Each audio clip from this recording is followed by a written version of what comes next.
I'm part of an organization called One, and Bono helped create this organization called One. And One brings together like dozens of major organizations that are working to achieve the goals that the UN has set to eliminate extreme hunger, to provide literacy and universal education for children, and all the goals that the UN has set that came out of the 1990 conference at the UN in New York. Those goals are called the Millennium Development Goals. Millennium because it happened at the Millennium, 1999, when we turned over to the year 2000. Right. It was like this big deal called the Millennium. So they formed these goals at the UN. They've now been adopted by every country on earth. And we're working, civil society and nations to help achieve those goals. What an incredible thing that the nations of the world actually are working together to do these things. And that actually is not getting a whole lot of publicity. So there's a lot of publicity on negative stuff that's going on the planet, whether it's Darfur or floods or humanitarian disasters. The UN is involved in all those areas. In every area of the world where there's a humanitarian crisis, the UN is on the ground and involved. Is it making mistakes? You bet your life it's making mistakes. Is the UN a perfect institution? No way. Let me put it this way. There are 192 messed up countries in a global institution called the United Nations. If those 192 countries were perfect and were living up to protecting people's human rights and helping people eliminate poverty, etc., you wouldn't need the United Nations. The United Nations is there because it brings together 192 imperfect countries who at a certain level know about their imperfections, but also know that the problems facing humanity are global in nature, and that in order to solve those problems, there must be a multilateral global approach where working together, nations and people in civil society will help to overcome those problems. We did not have to have a war in Iraq because one country, the United States, decided to ignore what the Security Council had recommended, which was, hey guys, give it a little more time and we will find those weapons of mass destruction.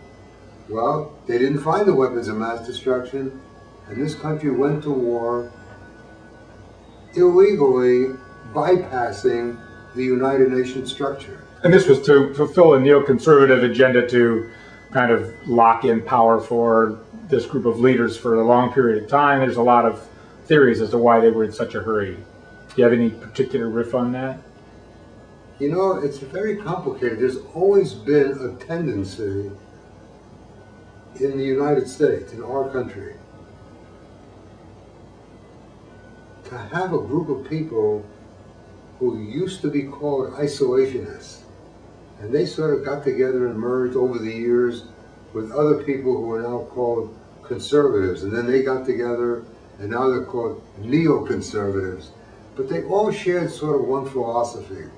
And that one philosophy, when you really dig deep, is that America is destined by a higher power to tell the rest of the world how it should operate, how it should live.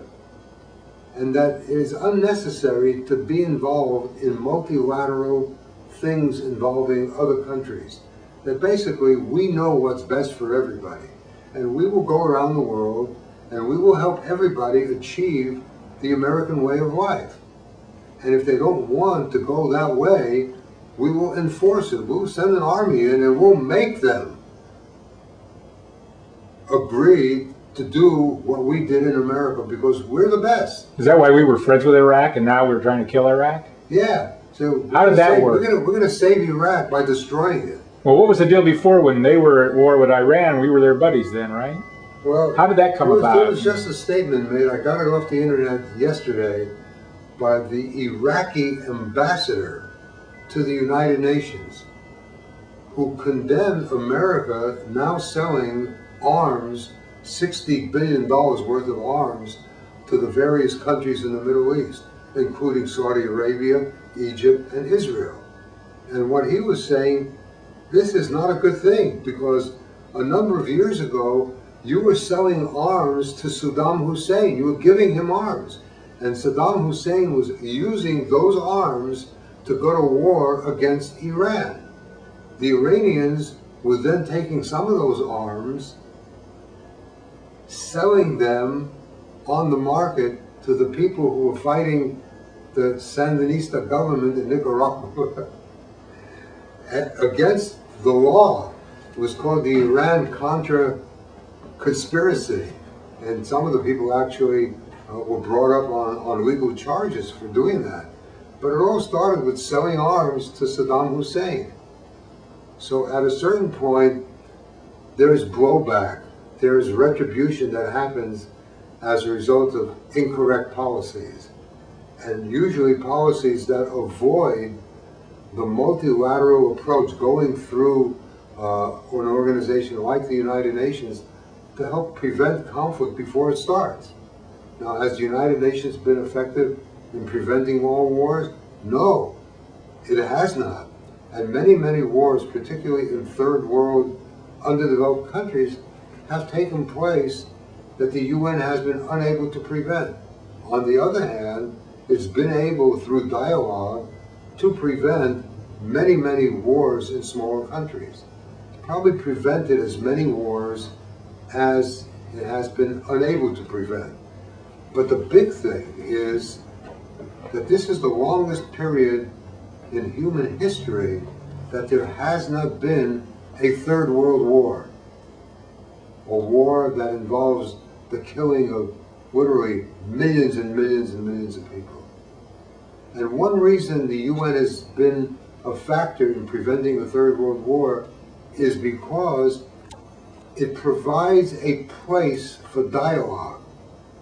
It provides a place that is before the entire world publicly debating issues.